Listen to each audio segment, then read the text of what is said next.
Well, more nonsense coming out here. A tsunami of hotel closures are coming our way, possibly. And according to this article, and what most people believe and accept, I think, is that this tsunami of closures is due to the pandemic. COVID caused this. I've said it before, but that is a highly erroneous and disingenuous explanation. COVID did not do a thing to our economy. It was the complete grinding of the economy to a halt that did this. In the case of hotels, it was restricting travel. You're not allowed to go to this state, or if you come from this state, you have to quarantine for 14 days, so no one's leaving that state. Don't come here for a vacation, etc., etc., etc. There needs to be serious pushback against this narrative, because it's very dangerous to not pin the cause of all these problems onto the correct place, which is government. COVID didn't destroy any business. It didn't forbid people from moving around. It didn't prevent people from traveling. It was the government going absolutely insane and becoming completely mad drunk on their own power that did this to all of us. And if you own a small hotel, I feel bad for you. Instead of just being careful, upping your cleaning and disinfecting game, offering some gloves, hand sanitizer, and maybe a mask for people if they want it, maybe even limiting the number of people in your common areas, your bars and your swimming pools.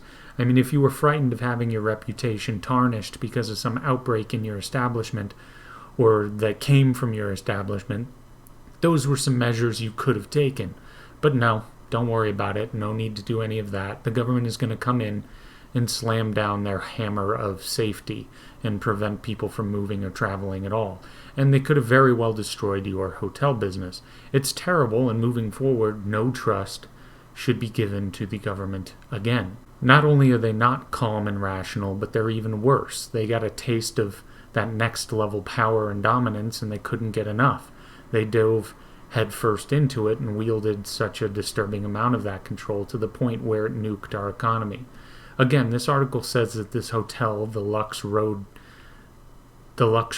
Drive Hotel, was a casualty of the pandemic. Nonsense. It was a casualty of government going insane, shuttering businesses, forbidding people from working, forbidding people from traveling, forbidding people from doing business or working with one another, and generally putting a rock in all the gears of our economy and society. And there is a reportedly very high delinquency rate on loans in the hotel industry, so that's likely where the tsunami of hotel closures will come from.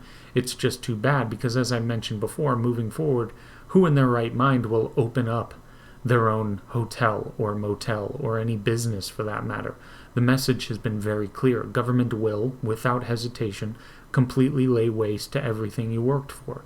You built a business for over a decade and it's profitable and you make a living off of it. All it takes is a power-hungry government, which there is no shortage of.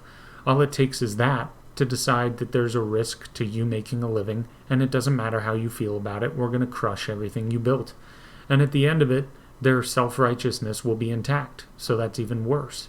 It's just ridiculous, and I hope at this point people really wake up to just how destructive the government is. They had better not fall into this trap of believing that COVID was responsible for this, because, as I said, it was government through and through. But that's all for right now. Like and subscribe, and take it easy.